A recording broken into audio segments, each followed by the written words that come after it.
Olá pessoal, boa noite. Quarta-feira, 8 de abril de 2026. Tudo bem com vocês? Me contem se está tudo bacana com vocês.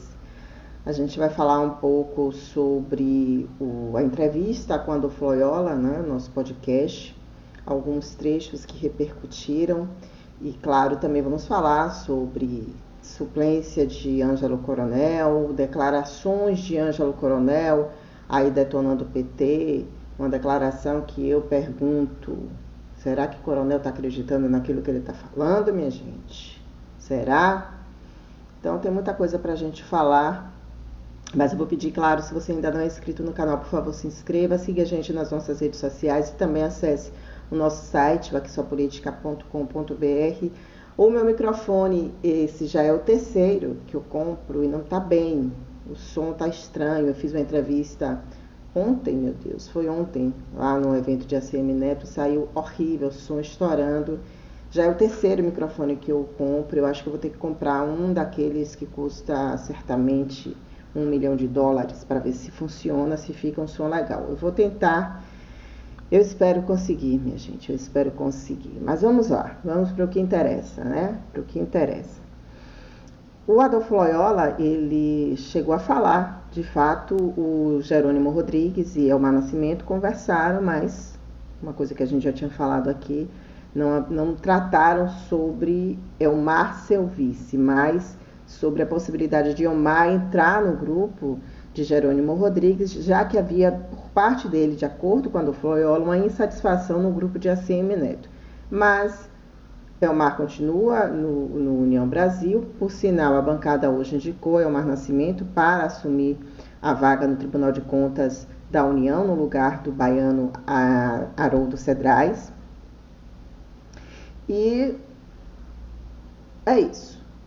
De acordo com Adolfo, Elmar estava satisfeito com o grupo de ACM Neto, com espaços e tal, mas ele conseguiu se ajeitar no grupo de ACM Neto, lembrando que desde 2018 ACM Neto e Elmar Nascimento vem se bicando, porque o Elmar Nascimento nunca se conformou daquela desistência em cima da hora de ACM Neto. Todo mundo esperava a candidatura dele em 2018, ele acabou não se candidatando, não deixou com que esses políticos que disputavam a Câmara dos Deputados e também a Assembleia, eles tivessem tempo de se arrumar.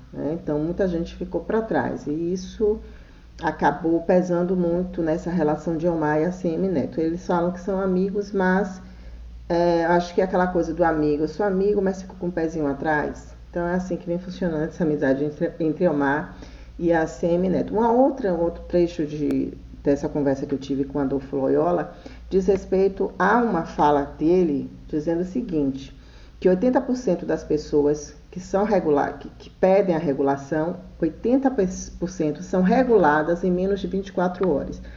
E aí foi um auê nas redes sociais, quando eu botei um corte, claro, no Instagram do Aqui Só Política, mas outras pessoas colocaram em seus perfis e isso repercutiu muito mal, porque as pessoas dizem, é mentira, isso não é verdade.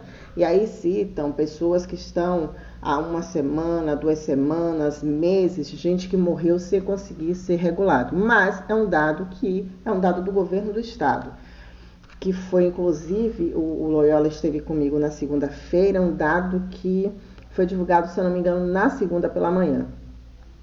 Então, quem está mentindo, né? Adolfo foi lá e levou os números, mas é um dado aí do governo. Então, são coisas que vêm repercutindo de forma negativa. Uma outra coisa também negativa, quando eu questionei Adolfo sobre as escolas, que são muito bonitas, as escolas de tempo integral, e falei do Serra Vale, disse a ele que depois que Jerônimo foi embora, alunos procuraram a gente, jornalistas que estavam ali esperando, enfim, um carro por aplicativo, ou carro do veículo de comunicação para o qual trabalha, na verdade. Os alunos falaram, olha, tá bonito, mas eu ainda não recebi livro. Aí o outro, não, eu só recebi 2. É um super problema, né?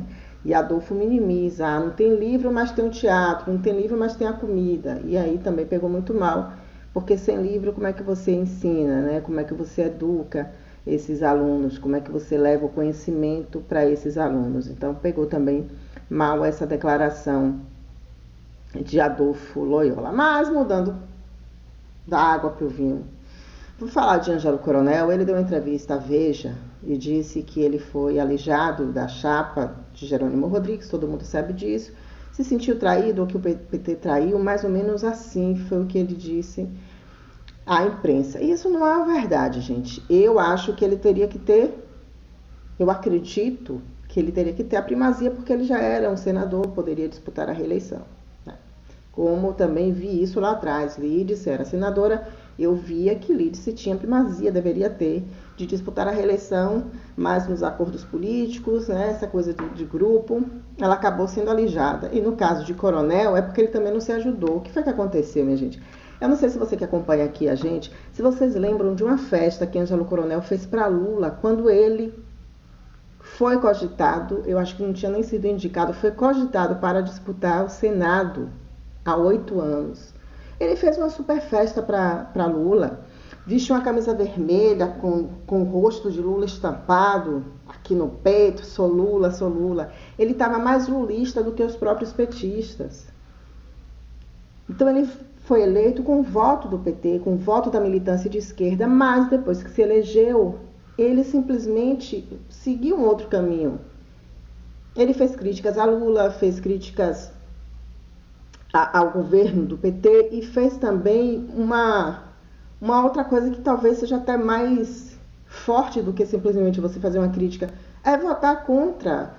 Ele chegou a votar um relatório que foi um relatório de Otto Alencar que beneficiava, não é que beneficiava, mas era pró-governo, ele votou contra. Então, como é que você vai justificar sua permanência se você está votando contra o grupo? Não tem como. Então, quem traiu quem? Então, eu acho que é um argumento que não se sustenta. Não se sustenta. Ainda falando de Ângelo Coronel, o Marcelo Nilo, deputado federal que assumiu agora no lugar de Alex Santana, que saiu da Câmara, assumiu um cargo na Prefeitura de Salvador justamente para Marcelo Nilo ficar aí 8 meses como deputado federal, ele gravou um vídeo dizendo que o suplente de Ângelo Coronel é Marcelinho Guimarães Filho. Só que ele parece que não combinou com o Coronel. E aí Coronel, numa entrevista ao Bahia Notícias, disse, não, nananina não, Marcelinho Guimarães não é meu suplente, eu tô articulando ainda, eu tô vendo ainda o que vai acontecer.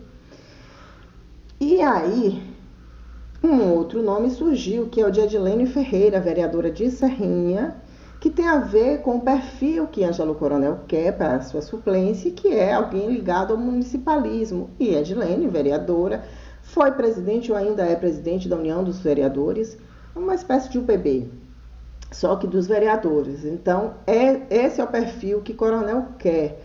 Só que Marcelinho Guimarães, ele foi colocado no Podemos nos 45 do segundo tempo.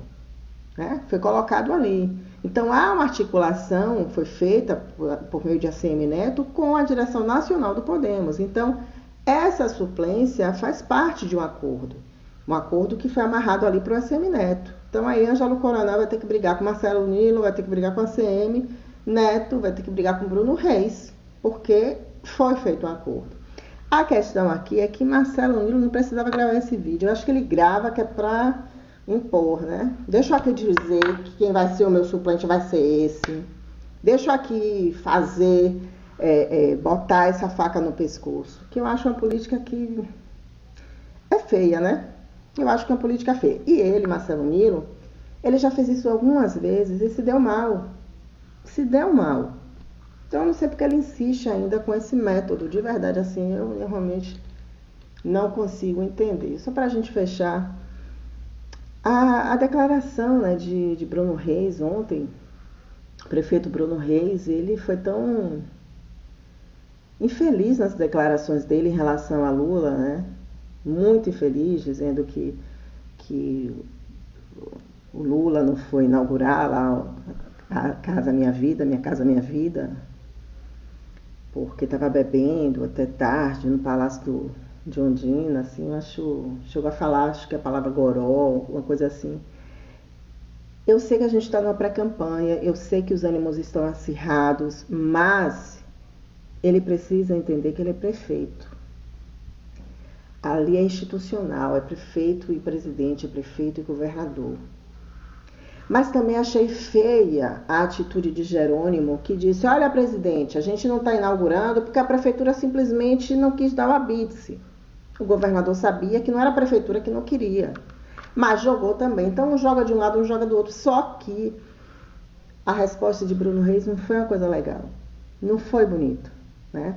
E agora está sendo espinafrado por petista, pelas pessoas que estão ali no entorno do grupo. Então eu vi Lídice da Mata fazendo críticas, Rosenberg Pinto, Eden Valadares. Então o presidente do PT, Tássio Mota, que deve vir também para o podcast. Então não foi uma coisa legal, né?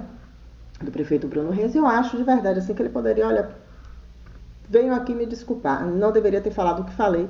Da mesma forma que eu acho que Jerônimo deveria se desculpar, falar, olha, eu menti, dizendo que a prefeitura ali não deu habite, né? É porque quando eles começam a fazer campanha, é de uma rasteira, né? É uma coisa tão rasteira, é tão subterrâneo. Quando querem fazer essa campanha ser dessa forma, eles conseguem, os dois lados conseguem, infelizmente. Aí a população fica nesse meio. É isso, minha gente. Beijoquinha pra vocês, uma excelente noite. Eu volto não sei que dia, mas eu acho que a gente vai ter sim convidados na segunda-feira. Eu falo com vocês, tá bom? Tchau, tchau.